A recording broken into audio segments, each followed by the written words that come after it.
Very special guest on the show today, someone who, if you've been to podcasting events, especially PodFest, you probably know who he is. He's always there, and he's always has a big presence. It is Glenn Hebert, aka Glenn the Geek, founder of the Horse Radio Network and host of Horses in the Morning. Glenn, thank you for joining me today. Well, I'm glad to be here. And, I don't know why we haven't done this sooner. I think we've known each other 10 years at this point. It's a long time. Right. There's no reason why you shouldn't have been on before. It's funny because it's a lot of people, they'll ask me about podcasting and advertising and niches. And I always tell the story when you and I first met, or, we were sitting down chatting at PodFest one year, and you were talking about shows that are successful and levels of success. And I always remember, Horses in the Morning, obviously massive audience, big download numbers. But I always remember you telling me that you have that carriage horse racing show, or you had that carriage horse racing show, and that actually had like bigger margins, or was technically more profitable, even though it was a really tiny audience. And I took that to heart, and I always share that with people, as far as like why niches are important. And I'll definitely want to come back to that some more. But first, just real quickly, you have an interesting foray into podcasting. In particular, into podcasting about all things horses. Tell us how you, got started with Horses in the Morning and eventually launched the network. Well, I was a performer for a long time. As a matter of fact, I have a picture up here above my head. That's an acting company that I owned for 10 years. And we did medieval feasts. We kind of did a Benny Hill version of a medieval feast. So it was fun. It was improv. We did 450 shows. And I got out of that, got into doing business stuff. I was in finance for a long time and owned some companies, sold some companies. And then I just needed an outlet for the creative side again, for the performer side. And my brother said, hey, there's this thing. I listened to Twit. I listened to Leo Laporte's Twit. And this was back in 2006. And he said, I think they call it a podcast. You ought to check it out. Maybe that's something you could do. And that's how it started. I did my first show in 2006, which was an immense failure because none of us knew what we were doing and nobody knew how to listen. And it was way ahead of where I should have been in the horse world. And then in 2008, I tried it again. Technology had caught up a little. Smartphones were just starting. It was a little easier to listen to a podcast. And then started Stable Scoop Show with my good friend Helena. And I knew I always wanted a network. So we started one show on the Horse Radio Network. And I called it radio back then because nobody knew what a podcast was. But I could tell them it was online radio and they would kind of get it, right? That's why it was radio network and not podcast network, because, back then nobody knew. We barely knew. So still people struggling today. Yeah. And then we started more shows. And then I always wanted to be a morning radio show guy, but I didn't want to go to work. So that's when I put out a call for a co-host to start Horses in the Morning, which would be a daily show, an hour and a half every day, 5 days a week. And we started that in 2010 with Jamie, my co-host, who came out of morning radio in Atlanta. She was in top 40 morning radio in Atlanta. You know how the morning radio shows always have two guys and the girl, the token girl? She was the token girl, so, she was that person. But she had, done very well there and moved and decided she wanted to talk about horses. So we started Horses in the Morning, and now we're at 3,600 episodes 15 years later. Incredible. Yeah. I guess what made the show, you think, attractive to people? Like you're doing this morning radio thing, but you're also keeping the focus on horses. Do you think having that focus helped in the success, right? Finding that specific niche, that specific filter to go through what's happening in your lives and what's happening in the world was, able to help you grow your audience? Oh, no question. I mean, horse people are addicted to horses. They spend all their time and money on horses, period. There's nothing else in their lives. So we had that going for us. So it was a good niche. And there wasn't really any other podcasts out there for horses.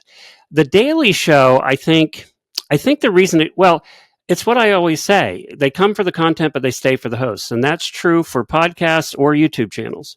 If you think about all the YouTube channels you watch and subscribe to, you subscribe because you like the presenters, you like the hosts, you like the people that are doing the show.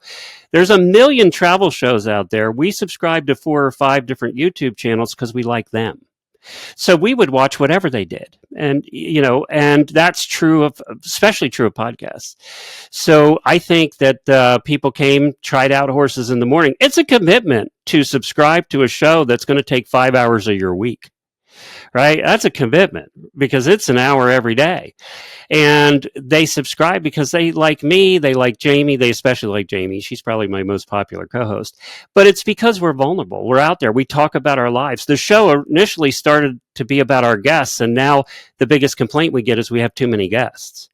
And it's not enough for us because the show really has become about us and our lives in the horse world and how it relates to horses. Because we're just average horse people. I'm a horse husband. I wasn't even, a horse guy to start with. She's a trainer. So it really, we have that kind of, I ask the dumb questions, she asks the intelligent questions, but that kind of works, right? And now 6,000 interviews later, I probably know more about horses than most horse people. But that's just because of doing the show. But I think that's why people hung around. They got invested in us. And I think that's why our Patreon community is there and so addicted. And it's why it works, is because we were like them. Now we do some good interviews and, we have some fun along the way. It's a comedy show, first and foremost. It's entertainment. And I think the other thing is I was the first one to really start the segment instead of doing just a long interview show. We will have 4 or 5 segments in the show. So our interviews never are more than 10 to 15 minutes. And then we're done with the interview and moving on to a different segment. So there was always, if you weren't interested in that guest, you just fast forward 15 minutes and you were at something else. If you didn't like the something else, fast forward 15 minutes, you were at something else. So we always had segments in the show, and some of them are recurring segments every week. Some are once a month, and some are just one-offs. But they always knew that there's going to be something new in about 10, 15 minutes. The idea of segments is so interesting. One of the shows that I've been listening to podcasting forever is Wait, Don't Tell Me. And that is a highly structured show. Now, of course, it started as a radio show, so it made sense, right? They had to fit into the clock, but they've kept that structure all along the way. And it's interesting because I like listening. I feel like a comfort in listening. And anytime they break the mold, right? They do a best of show or they do something else, I'm always just a little bit uncomfortable listening. And so, did you have that thought about the familiarity of segments, or was it just something that you felt like it worked and you just kept wanting to come back to it? None of these are new ideas, right? Nothing we do is new. So I stole the idea from a morning syndicated radio show called Bob and Sherry. And I've become good friends with them now since then, by the way. But they were on for years and I listened to them for years. And I was like, I want to do a segmented show like they do, because they had regular guests. One guy that came on did movie reviews. And I so looked forward to him coming on. So I knew if we could get regular guests that would show up once a month, that people would look forward to that too. And they would look forward to the segments that we do. The most popular thing we do, hands down, is on Fridays. The last thing we do on a Friday, and I knew I needed something that was going to keep people to the last thing on a Friday show, right, before they head into the weekend to ride their horse, is we do something called Really Bad Ads. And that's where listeners submit bad Craigslist and Facebook ads for horses for sale, and we just make fun of them. Basically, we just make fun of them. And it's our most popular thing we do. We get hundreds of people submitting every month. And then we got sponsors that wanted to give away prizes. So we give away prizes every month. We randomly pick 3 of the people who submitted bad ads, and we give away $400 or $500 with prizes every month for people who submit bad ads.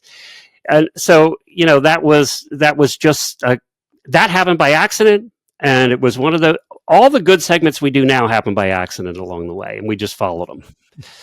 I love that. Just kind of follow what works, try different things, and you just got to kind of trust your gut. And I love that idea that you save it for the very end. Lots of folks are always, wondering, how do I get people to listen to the very end of the show? And it's like, you have to have a hook. You have to have something that people wait for.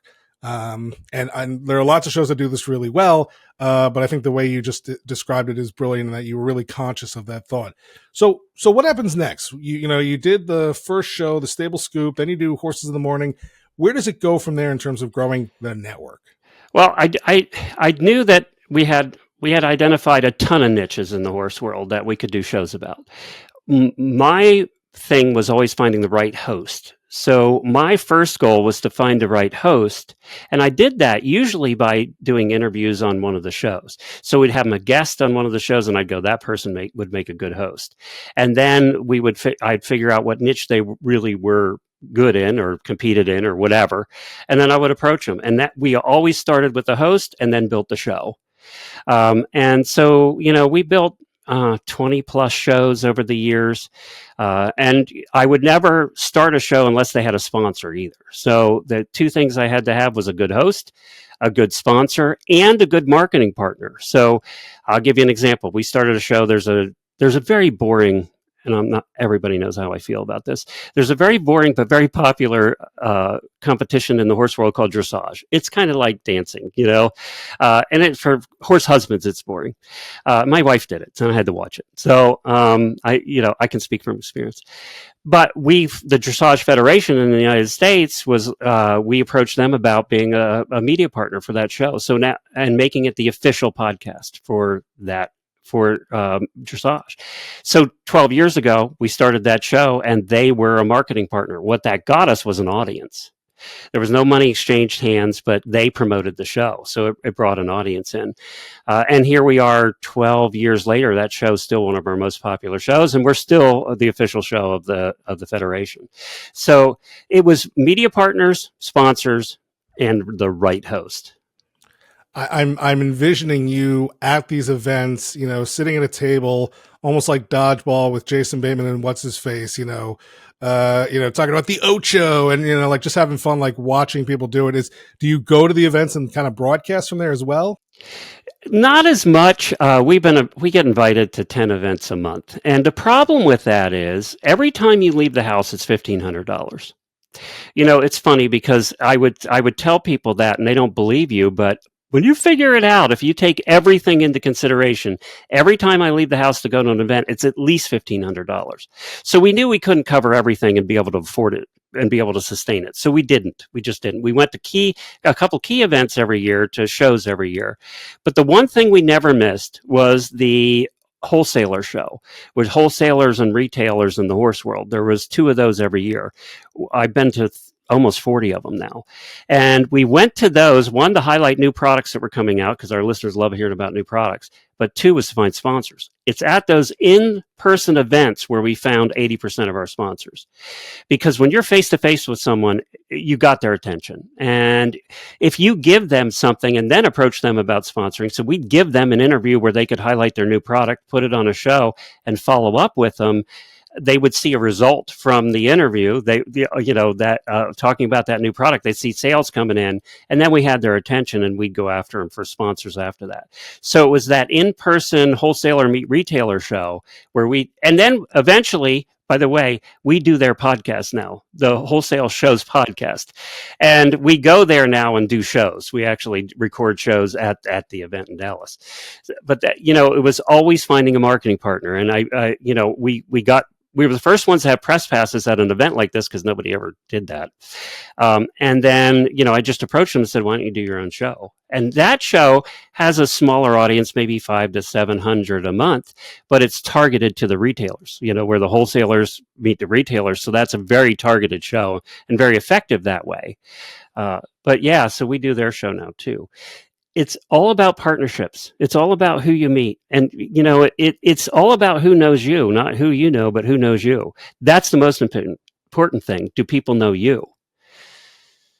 I want to go back to this idea of the wholesalers and the interview and talking to them. But real quickly, let's go back to that idea of the super niche, right? The carriage horse racing or dressage. Like, what did you find when you were creating these extremely niche shows with these wholesalers or, on these very specific topics? Like, how did those compare to the more general day-to-day, talk show format that focused around horses, but wasn't, as super niche as some of these other ones? It was easier to find sponsors for the niche shows because, a lot of your sponsors, our sponsors in our world, are medium to smaller companies. A lot of them, they have 3 or 4 employees, but they target that niche. They have saddles or bridles or whatever for that specific discipline.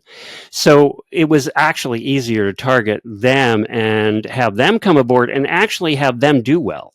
So, we're doing this because we want them to sell stuff. Our goal is to help them sell stuff. So we were never looking for the large companies, the ones with ad agencies, because they weren't looking at us either, right? They don't want to be bothered. So we always talked to the medium to small companies because knew I could help them grow.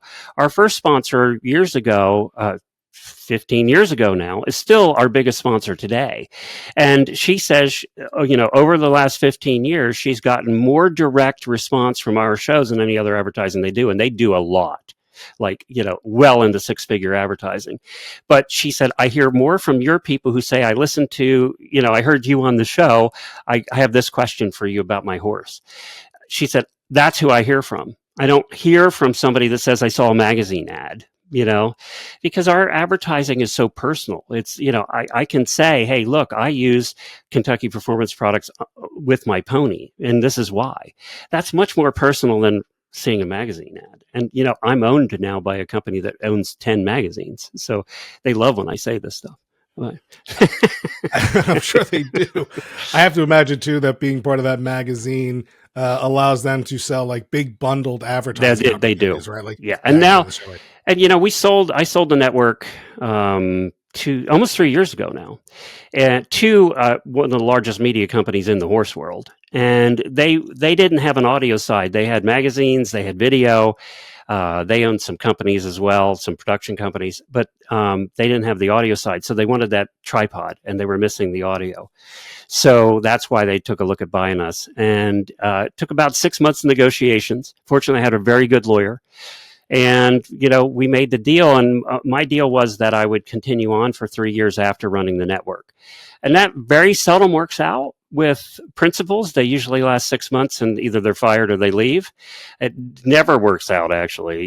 You know that as well as I do. It just doesn't work. People say they're going to do it, but here I am because they've been very good to me, and I've tried to continue doing my job to my best ability. And then hopefully continuing on after October, I'll just be hosting Horses in the Morning, and then somebody else will be running the network. That's the goal. Very nice. Yeah, I have some experience. I stayed on for 6 months with the company when it was sold in a totally consulting role, right? Just helping them out as much as I could. Very amicable. But yeah, a lot of people, when I was approached about the sale, said, don't try and stay on. It never works out. So I understand. Well, it's different though with podcasting, because if you think about it, I host, one of the most popular show on the network. You can't do that because that show then goes away. It was my relationships with these sponsors and all of that was built. So I think they were smart enough to realize, hey, this guy can't go away or we just lose our investment. And in podcasting, that's different because it is all about the personalities. That's true. People are coming for you and your co-host. Yep. One thing you said earlier that I want to just touch on real quickly, you talk to these wholesalers and you interview them, and then you get them to sponsor, then you pitch them to have their own show, and you help them target their specific audience, which are the retailers. What is your strategy for real efficient podcast marketing, targeting something so specific as that? It's the media partners. It's the partners we have because they have the audience already. So in this case, it was kind of easy. So when you have the wholesale show, they already have they know who their clients are. They know who the retailers that come to the show are. So we're targeting them directly. It becomes a little easier because they're already in communication with them through social media and email and all of that. With a more general show like Horses in the Morning, it's word of mouth. You still see the statistics come out. It was more so years ago that the only way people came to your show is through word of mouth. 70% of people found you through word of mouth because search wasn't that good years ago for podcasting. That's only gotten better since COVID, really. And you're right. It's still not great, right? You search horses, now and you'll get but Horse in the Morning doesn't come up first, depending on what search engine you use. But so we knew word of mouth. So we actually did campaigns throughout the year to encourage our listeners to tell their friends. You're at the barn today, go tell all your friends at the barn that you listen to the show, or better yet, if they own the barn, put the show on and let them listen to it. And a lot of our listeners actually play the show in the barn. on speakers. So they listen to it every day because we hear from them all the time. That we do horse whinnies throughout the show occasionally, and they said every time that horse whinnies, my horses whinny back. So it's that kind of thing. It's word of mouth, and as well as I do, for somebody to subscribe to a new podcast, it's a commitment for them. They're thinking about, do I have time for this? They're subconsciously going, we do it too when we subscribe to stuff. We're going, do I have time to listen to this show, or will I take the time to listen to this show? So it's a real commitment. I think that's become harder over the years. I think now it's harder for people to commit because they have all this other stuff they can commit to, audiobooks and, a million podcasts and all of that. So our challenge has become, how do we teach people what a podcast is, to how do we now get people to listen to ours as opposed to the 5,000 others, that are in our niche. Yeah, it's interesting. I find that I don't have a problem with, do I have the time to commit to a different show? Because usually I'm finding something because I'm getting bored of something else. It's the time to figure out if I'm going to like it, right? Because it, you listen to the first episode, you have no familiarity with it, right? Maybe there are inside jokes, or maybe there's something about the personality that is just new to you, and it takes a while for you to get so comfortable with it that you want to listen. And that's usually my struggle is, I know I'm looking for a show about X, and I listen to a bunch and I go, right? Like, and then I find myself just going back to the shows that I don't like, because at least there's that familiarity with it. Isn't that interesting? And, we always say, like with the morning show, with the daily show, it's a serious commitment, right? For people to subscribe to that. So we always say it takes people, and our surveys have proved this, it takes people about a week to figure it out and to go, okay, I really like this, I'm going to hang around. But they almost have to listen for a week. Now, I would say, though, with most podcasts that you try, you determine in the first 3 minutes whether you're going to hang around or not. You determine in the first 3 minutes that you're not going to hang around, right? You may not commit to it for a long term. You may give it more time to do that. But in the first 3 minutes, you're determining whether you're going to, you've bugged out if you're totally not into this. And why? It's because you usually don't like the host. Yeah. Yep. That is true. Well, we do like this host. We're speaking with Glenn Hebert, Glenn the Geek, founder of the Horse Radio Network, host of Horses in the Morning. Before we let you go, there's 3 questions that we've been asking everybody about the podcasting world. And since you've been in it for so long, I think, the audience is going to find real value in your answers. The first thing is there a place in podcasting where you would like to see some improvement, whether it's from production, distribution, marketing, consumption, right? Like discovery. What's that one thing where you're just like, man, we still need to fix this?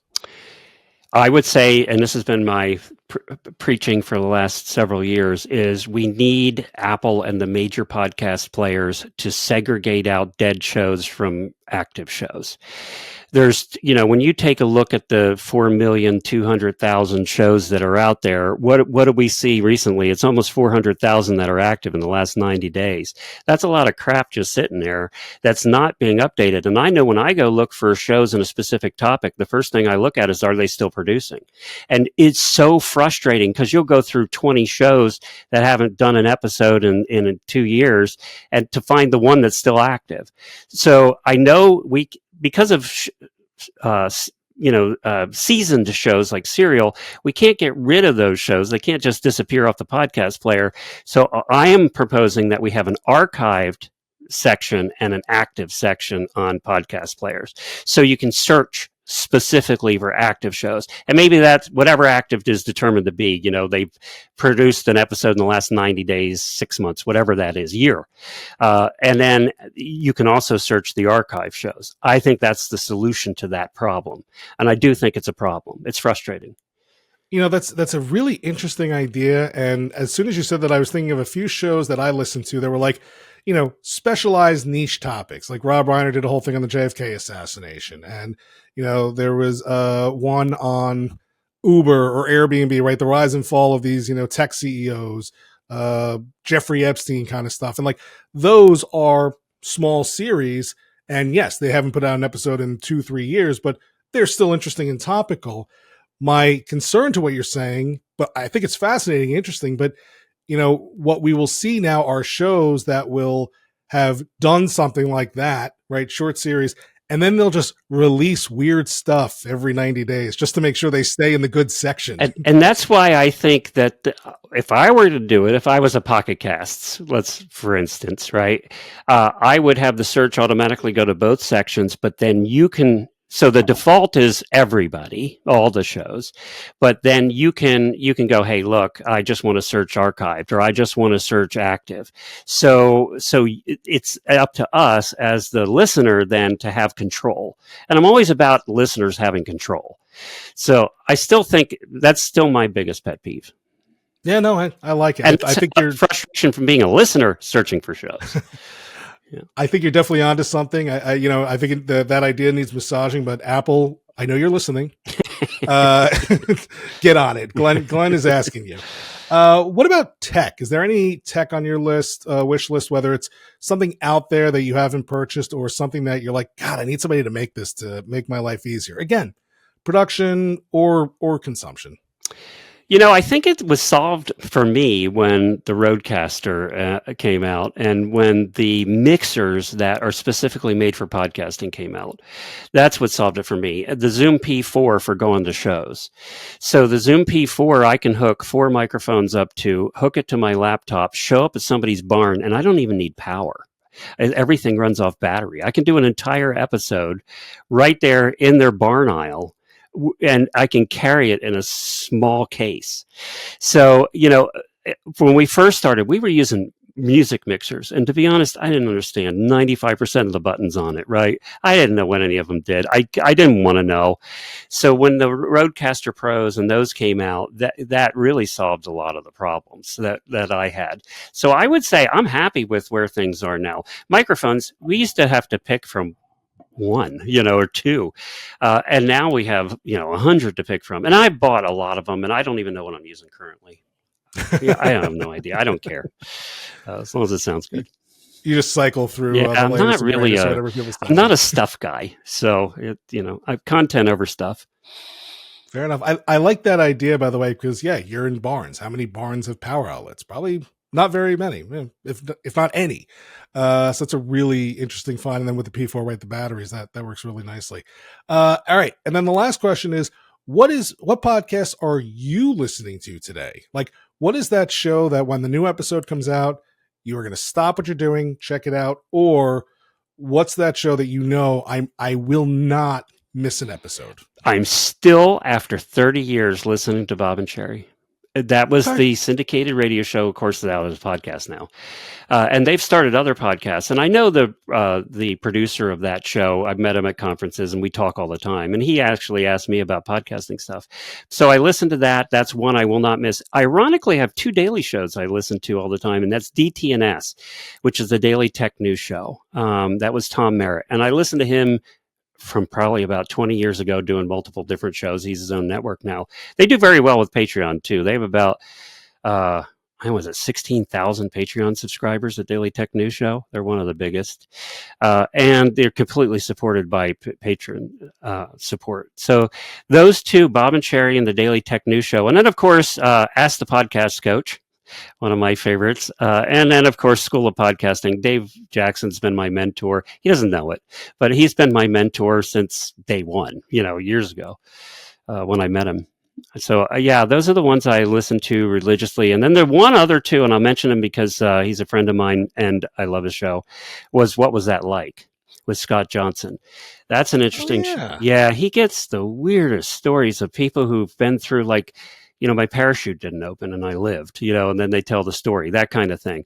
And I have to be selective about his show because some of the things I can't listen to, but he's one of the shows that I can't listen to every episode because my brain won't handle it. But I like that show too. Yeah, I remember his marketing is so effective because he would put up a picture or, a big post with words on it, and it would say, right, like, I, jumped out of a plane and my parachute didn't open and I lived. And you're like, Yep. I've got to hear more, right? Like it was just great FOMO marketing. He has done probably better than anybody I know at marketing and also creating a community, which we have too, but he's created a community on Facebook of listeners. He provided them a place to go, which is a mistake that a lot of podcasts make, is they don't give their listeners a place to talk. And he did that, and it's one of the most active I've seen. It's very active. Ours is too.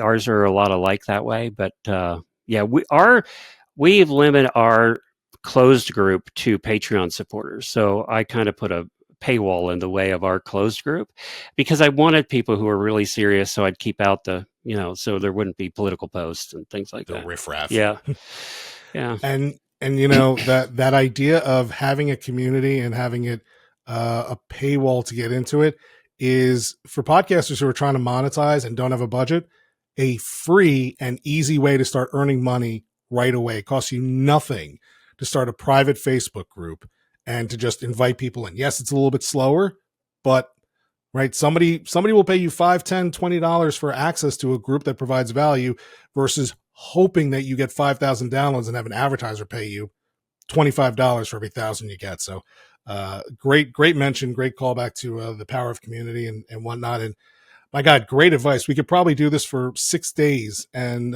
still not go through all the knowledge that you have, but we have been listening to Glenn Hebert, Glenn the Geek, founder of the Horse Radio Network, host of Horses in the Morning. And if you have never been to Podfest in Orlando, I implore you to go. You Glenn have is to go. always there, and he's always doing something to make the crowd laugh and to put on a good show. And go there and say hi to him. He's a great person, and really appreciate your time today. Thank you so much. Thanks, Matthew.